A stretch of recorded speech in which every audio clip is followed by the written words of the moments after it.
the asshole for correcting my wife about slurping soup in public? My wife and I are attending a chef's table experience. Ooh. She was loudly slurping her soup, and I politely told her not to slurp through dinner. She retorted and said in Japan it is seen as a sign of content, but we are not in Japan. And the noise is actively affecting other diners in our area. When I called her out, she tells me that I'm an asshole for suggesting she's doing something the wrong way, specifically in the moment she's slurping, but we're eating at a fancy restaurant and we're not in Japan. Hey, reader, just to remind you, this is not taking place in Japan. Anyway, back to the story. I love OP a lot. Yeah, no, that's awesome. Matter of fact, am I the asshole for calling her out and trying to stop the slurp when I noticed it? Edit. My wife is not Japanese. However, she's YTA, you didn't include that in the first place. YTA. More info, YTA. However, she's familiar with Japanese culture because she spent some time there. This was sometime. You gotta say a number, man. You can't just no number. say YTA, more info.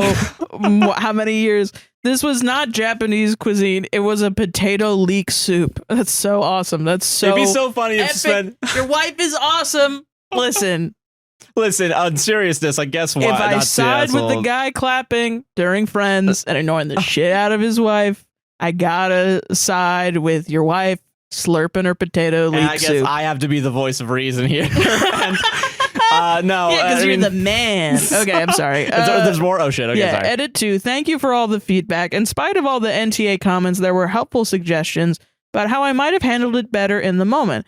Obviously, with any disagreement, an OP is able to craft their opinion to their advantage, and while I'm feeling justified in the response, I still feel there was a potential outcome where we avoided making the front page and both of us felt hurt. Sorry. Nonetheless, we've chatted about the feedback. Some of you are terrible, though, and are thankful for the input with our silly encounter. Honestly, thank God someone's saying some of you fuckers suck. In any case, thank you all for taking the time to leave feedback. Someone was like, dump the woman over the soup slurping one? Like, for Holy real? shit. Like an actual... Why? NTA, she's not Japanese and you weren't in Japan. Japanese etiquette was completely irrelevant in this instance. Your wife was being gross and annoying. Well, calm the fuck down. And seems to have no social awareness. Calm the fuck down. Am I the asshole for not helping my roommate get a job at my workplace and then getting her banned from the workplace? Okay. Yeah? I'm nervous. I don't know why. I just am. I, 18 female, have been working at a clothing store in the mall for a few months now. Okay. It's my first steady job and it's a perfect fit for me. Great coworkers, a decent manager, and I finally feel like I'm getting my life together after moving out and going to college. I live with my high school friend turned roommate, 18 female. Let's call her Kayla. No, don't fuck your life up for Kayla, man. Yeah. Don't do it. It's your first job. Yeah. Kayla's been struggling with jobs since we moved in. She's been fired from 3 part-time places in the past few months for being late, slacking off, and calling out last minute. Sounds like a good person to stick your neck out for. She constantly borrows money from me and is always short on rent. I've always given her the benefit of the doubt due to her struggles and paid the portion of the rent she owed every time. Last week, she found out my work was hiring and practically begged me to refer her. I told her very politely that I didn't feel comfortable doing that. I said something like, as much as I want to help you, I would like to keep work and personal life separate. She got passive aggressive but dropped it. Or so I thought. Oh no. A few days later, I'm on shift when Kayla shows up to my store dressed extremely inappropriately, miniskirt and a showy top. Oh geez. And tells my manager that she's there for an interview that I set up for her. My manager looks confused, asks me in front of her if this is true, and I'm standing there like... 3 question marks. I say no, I never arranged anything and never referred her. Kayla looks shocked and says she was, quote, told to just come in and introduce herself because that's how they do things here. Kayla, what do you think is going to happen, Kayla? She tries to play it off, but my manager isn't buying it. She politely asks her to leave and says that they don't accept walk-ins without appointments or referrals. Kayla storms out and texts me a wall of rage saying I, quote, embarrassed her, humiliated her on purpose, and ruined her chance to finally get her life together.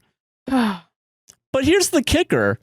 A few hours later, security tells us she came back and was caught sneaking into the back area where employees clock in. She said she, quote, forgot her water bottle, even though she never had one. She got escorted out, and my manager had to file a report. Kayla is now banned from the store. Now she's barely speaking to me and has been telling people I sabotaged her future and am, quote, toxic fake friend. One of her friends even DM'd me saying I could have at least warned her instead of letting her walk into a trap. So walk into a trap that she set up herself. Man, I just want to really step on that rake real quick. I don't know why. It's calling me. So am I the asshole for not helping her get the job? Tom and Jerry, yes. All right, everyone. It's time for the last story of today's episode, which is the viewer submission, where you guys, the listeners, send me your real life stories where I read right here on the pod and get my reaction and my input, as well as everyone else who's listening. So thank you again for making it this far to the last story. Let's get into it. My parents are forcing me to choose between them and my sibling. I'm stuck in the middle. Hi, Lola. I don't even know where to begin. I've been going back and forth in my head about what to do for weeks now, and it feels like I'm about to explode. My parents have put me in a position where I have to choose between them and my sister, and I honestly don't know what the right thing to do is. It's tearing me apart. I, 25 male, have an older sister, Emma, 30 female. Growing up, we were pretty close. Sure, we fought like all siblings do, but we'd always have each other's back when it mattered. As we got older, though, things started to change, especially between her and our parents. Emma has always had a bit of a rebellious streak. She dropped out of college after 2 years to travel the world, then started a few businesses that never really went anywhere. She always had big dreams, but they've never really panned out, and my parents have struggled to understand her choices. They've always pushed me to be the responsible one, and I've even been helping out with the family finances when things get tight. Meanwhile, Emma has bounced from job to job and spent more time figuring out what she wants to do than actually building a stable future. I'm not going to lie, but my parents have been really disappointed in her. A few weeks ago, everything came to a head. I was home for dinner when my parents started talking about Emma's future. It was the usual, how she's not doing enough to get her life together, how she's still living at home, and how she hasn't found her purpose yet. They've been telling her for years that she needs to make some changes, but that night, my mom said something that completely shocked me. If Emma doesn't get it together by the end of the month, we're asking her to leave. It was like the air sucked out of the room. Emma looked like she'd been slapped across the face. Oh, they're having this discussion in front of her? Oh. She didn't see anything at first, but I could tell she was holding back tears. My mom kept on going about how Emma needed to be more responsible, and my dad just sat there agreeing with her. That's when Emma finally snapped. She stood up and yelled at them, saying she was sick of always being treated like a failure. She said they've always favored me and never gave her the same trust or support. And then, just like that, she walked out of the house. I didn't know what to do. Part of me wanted to go after her, but I didn't even know how to comfort her. Part of me agreed with my parents. Emma had made some poor choices, but I could see where they were coming from. But another part of me knew that throwing her out wasn't the answer. She was my sister. I wanted to defend her, but I didn't know how. Now things have only gotten worse. My parents have been pushing me to take their side. They want me to talk to Emma and make her realize that she needs to get her act together or face the consequences. They're upset that I haven't been more involved in helping them teach her a lesson. They say I'm being too soft on her and that I'm enabling her to continue making the same mistakes. On the other hand, Emma keeps texting me, begging me to talk to our parents and ask them to back off. She says she feels completely abandoned by all of us, especially since she's always been treated as the black sheep of the family. She's frustrated that my parents don't see how hard she's been trying, even if it's not the way they expected. I feel stuck. If I stand up for my sister, I'll be going against my parents. And if I side with them, I'm betraying Emma. No matter what I do, I feel like I'm going to lose someone I love. I don't want to be the one to choose who's right or wrong. I just want peace. But it feels like there's no way out of this mess. How can I handle this without losing both my parents and my sister? It feels like the more I try to fix things, the worse it gets. Oh my God. I don't like that they're bringing you into this. This is between parent and child. And I'm trying to put myself in your position. I 1000% get where your parents are coming from. You said your sister is 30.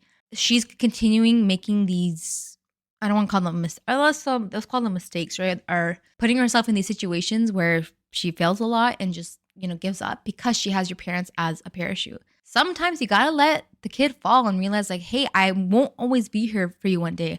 Why parents stress out about this kind of stuff is because they will not be here forever. And the worst thing is a parent leaving this world knowing their kid is not gonna be taken care of. And if you are not able to stay in life by yourself at 30 years old, your parents are gonna get frustrated. So I don't think they should be putting this out on you. But I think you can have a conversation both ways and tell your sister, like, hey, let this be a reality check. Get your shit together. Like, what are you doing? And then also have that conversation with your parents and be like, why would you want to kick her out? Like, that's not the best way for her to do what you guys want her to do. You want her to be homeless? That's how homelessness happens. But it shouldn't be on you. I don't think you should lose either of them. You say, hey, keep me out of this. Keep this between you two. Or you guys go to like family counseling and see what's going on there. Like, what has allowed your sister to continue that behavior? You have to break the pattern for people to change. Oh my gosh, that was a good one. Thank you so much for sending that in.